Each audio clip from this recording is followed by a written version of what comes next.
The old woman hadn't spoken in weeks, not to the nurses, not to her daughter, not even to herself.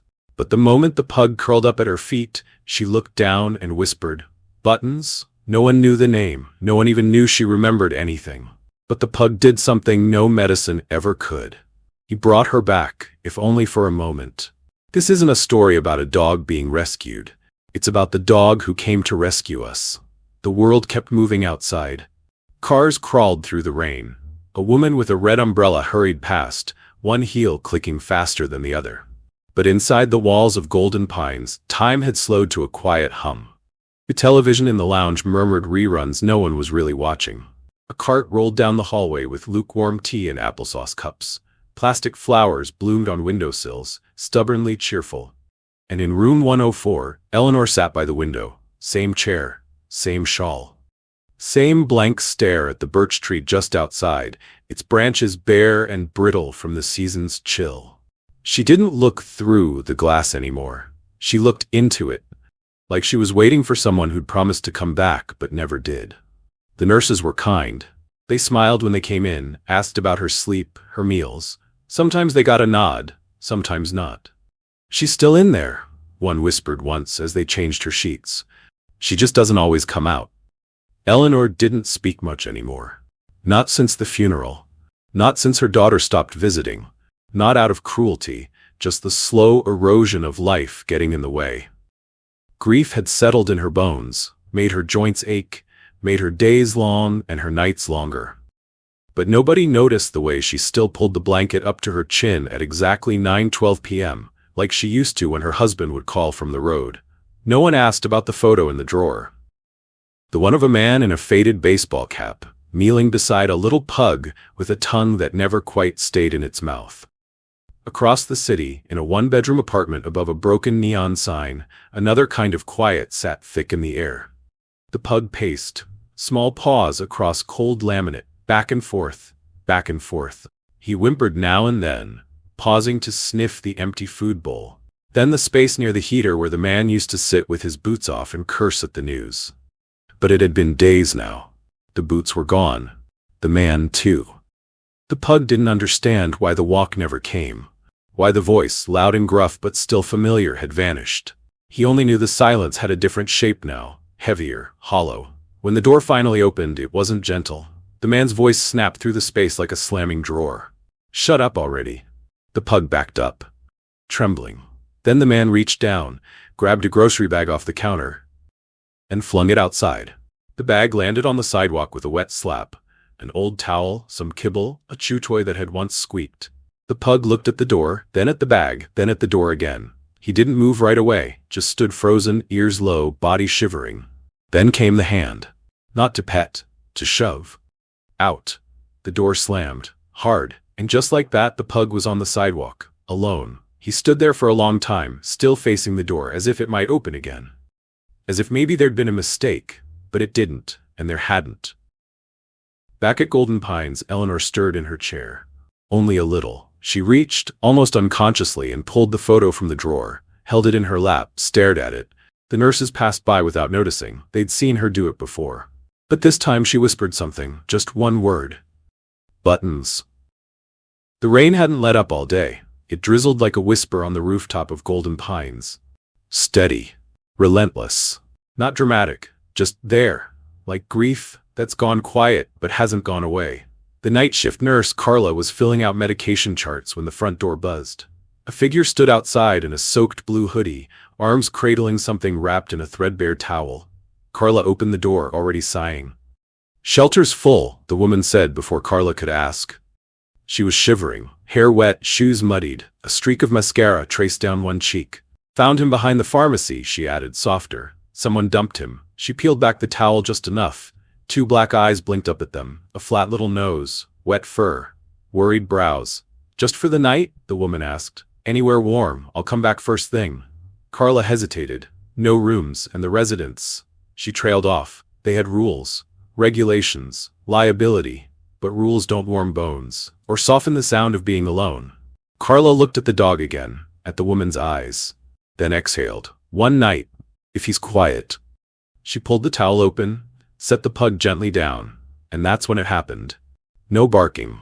No hesitation. He just waddled forward, like he already knew something. Like his feet remembered a map the rest of him had forgotten. His nails tapped gently on the linoleum as he padded past the lounge, past the vending machine humming beside the ice maker, past the bulletin board cluttered with crafts no one would finish. He stopped only once, paused to sniff an old tennis ball tucked behind the leg of a walker, then kept moving. Straight toward room 104. Eleanor hadn't moved all day. The shawl had slipped off her shoulder. Her tea had gone cold hours ago. She didn't hear Carla call her name, didn't blink when the hallway light flickered. But something changed when he entered. The little pug trotted in, circling once at her feet, then sat, right against her slipper, and stayed there. Breathing slow, solid, real. Eleanor looked down, just barely, just enough. Her eyes met his, and something softened. Her hand, brittle and shaking, lifted halfway, paused in the air, and then, in a voice so fragile it nearly disappeared into the hum of the heater, she said it. Buttons? Carla stood frozen in the doorway. She didn't know that name, didn't know what it meant, but the pug looked up, ears twitching, as if he did, as if he was. A few minutes later, Carla returned with a fleece blanket. She found them both the same way she'd left them. Eleanor leaning ever so slightly forward, the pug curled in a tight little ball at her feet, his breathing steady. Carla draped the blanket over Eleanor's shoulders. "You want me to take him out now?" she asked gently. Eleanor didn't answer, but her fingers, thin and veined, drifted down until they rested just barely on the pug's back. "No," she said, and it was the first time in weeks she had said anything at all. The morning sun didn't burst in. It crept, low, tired light that sifted through slats in the blinds, just enough to make the linoleum glow pale beige. Eleanor stirred, not much, just her fingers, twitching, as if reaching for something that wasn't there, and somehow still was. The pug, curled at her feet, lifted his head, snorted once, then rested his chin back on her slipper.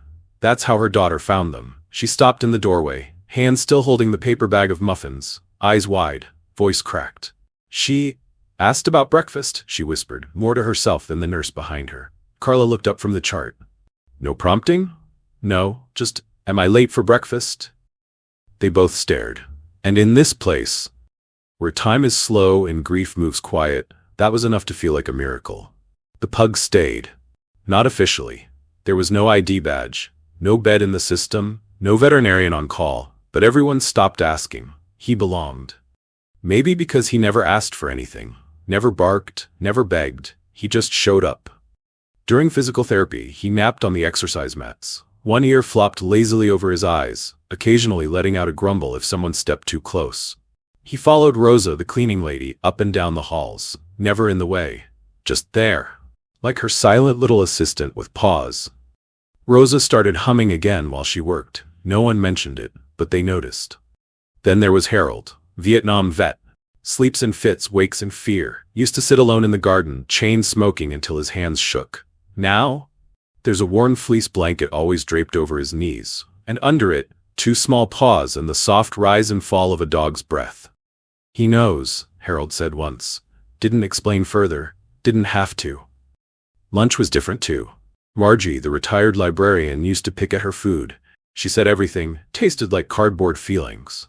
Then one day, the pug hopped onto the bench beside her, sniffed her plate, licked the corner clean. She laughed, actually laughed, and handed him a spoonful. "You've got terrible manners," she told him, "but you're hired." She finished her sandwich that day. And the next. He was called a dozen names: Sir Snortsalot, Wally, Little Tank, Old Man. Each staff member had their own. But he answered to all of them, because he wasn't there for a name. He was there to be what had gone missing, the thing no one could put words to, but everyone felt. Some said he was therapy, some said he was luck, some said he was divine timing, but mostly he was consistent, unmoved by routine, unshaken by dementia, unaffected by mood swings or memory lapses. He just kept showing up. Soft, present, like a thread stitching back things that had quietly come undone. One afternoon, Eleanor rolled herself into the art room, brush in hand, canvas in front of her. No one asked why, no one dared interrupt. When they checked on her later, there were 3 crooked brushstrokes across the paper. Barely there, mostly smudges, but real. The pug was curled beneath the easel, covered in blue specks of paint, fast asleep. It happened quietly, No announcement, no warning, just absence, like someone had reached into the room and turned off the warmth. The clipboard had a name, Mr. Callahan, late 30s, pressed slacks, Bluetooth headset clipped to his ear even when he wasn't on a call. He walked the halls like he was measuring them, clicking his pen, making notes no one saw. On his third day, he said it. "We can't have animals in here." The staff froze. "Health violations," he added. "Allergies, sanitation, insurance doesn't cover it." He didn't look at anyone when he spoke, didn't look at him either. Just a policy, just ink on paper. He said it like he was doing them a favor. By morning, the leash hook by the nurse's station was empty. No wagging tail, no soft snore under the activity table, no sound of paws following the food cart, just cold floor and the smell of lemon disinfectant. Margie was the first to notice. She shuffled to breakfast with her cardigan askew and her glasses hanging low, searching each hallway with her eyes. "Where's the little tank?" she asked. No one answered, not because they didn't know, but because saying it aloud would make it real. In the garden, Harold sat alone again, blanket across his knees, but nothing underneath. His hands trembled on his lap.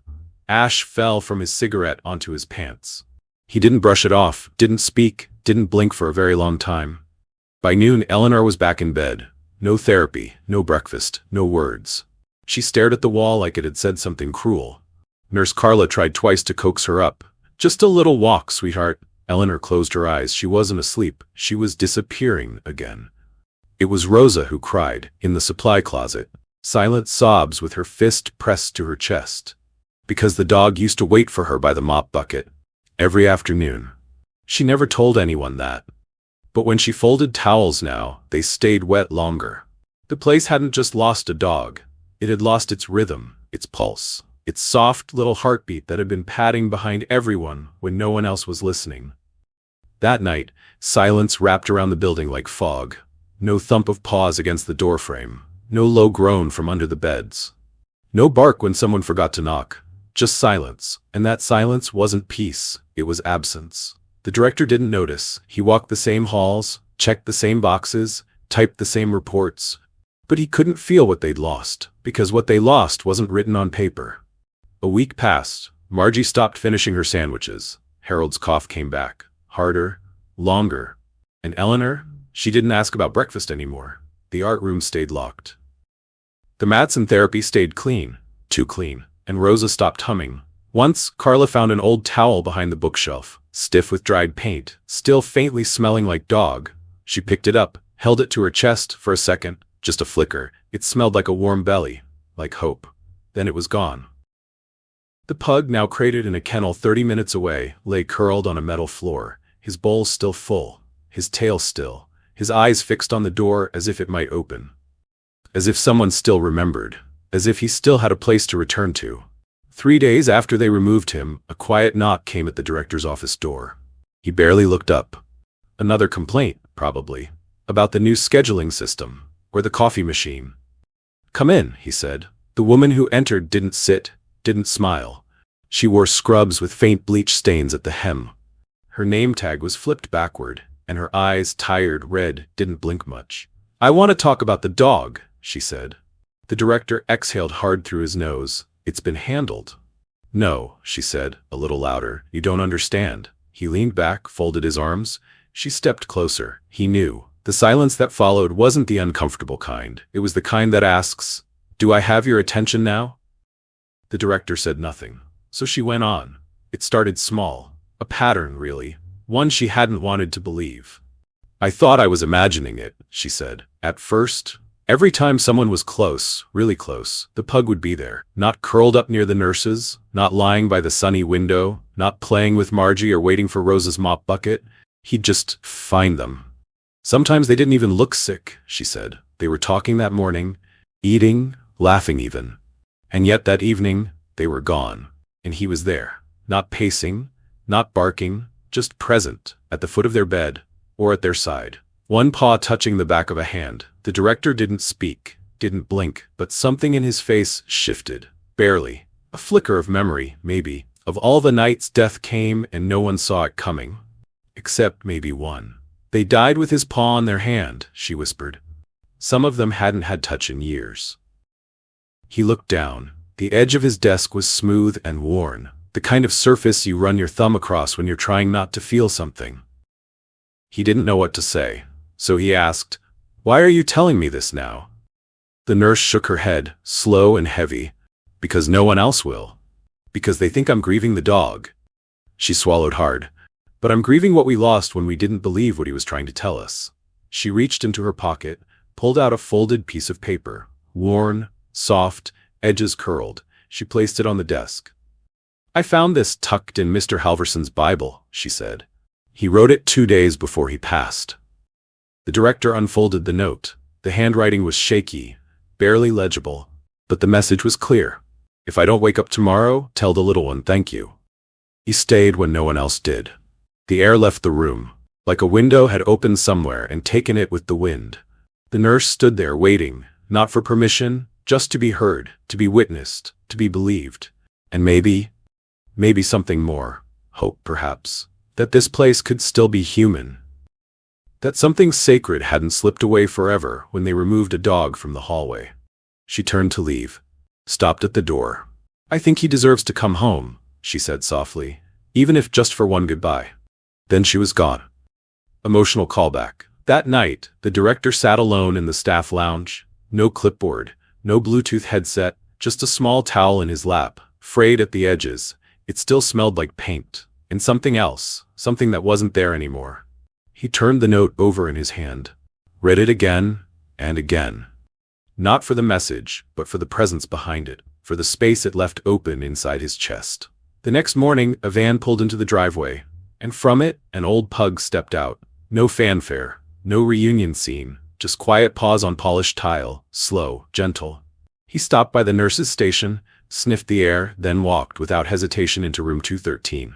Inside, Eleanor was sleeping, more bones than woman now, skin thin as memory. She hadn't spoken in 2 days, but when he hopped up and laid beside her, when his paw touched her hand, her eyes opened, her lips parted.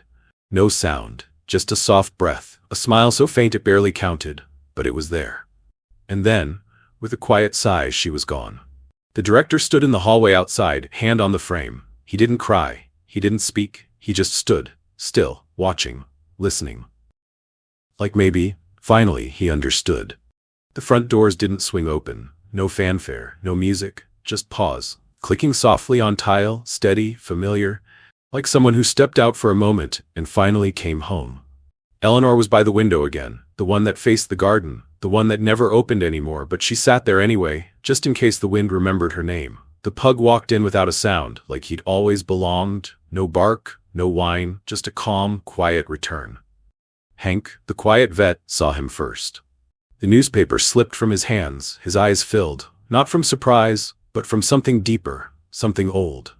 The dog trotted by, nudged his hand and kept going, like he knew where he was going, as if a string had been tied from here to there and he was simply following it back, past the front desk, past the mop bucket, past the looks of disbelief. And then Eleanor. She looked up before she saw him, almost like she felt it. A shift in the air. A memory returning. When their eyes met, her breath caught, not from shock, but from recognition. Relief. That rare feeling of being known without saying a word. He walked to her, laid his chin in her lap. She didn't speak. She just rested her hand on his back, and left it there. No one disturbed them. The dinner bell rang. A courtroom show echoed in the hallway. But in that corner, time waited. Eleanor had fallen asleep, the pug curled at her feet, both breathing slow, still, present. And something shifted in the air. Small things. Warm things. The kind that people notice when grief has worn thin, and hope quietly steps in. The director came down the next day, found the pug right where he'd stayed, and for the first time in weeks he smiled. Just a little. Later, they put up a plaque, simple. Resident Comfort Specialist Oliver. For love, loyalty, and goodbye. Eleanor passed a week later. Peacefully, quietly, a hand on fur, a dog at her side, and a breeze through the cracked window. But sometimes, it's just a dog who shows up when you need him most and stays until the end. The world may call you too old, too broken, too late, but love doesn't ask where you've been. It just shows up and waits until your heart remembers how to open again.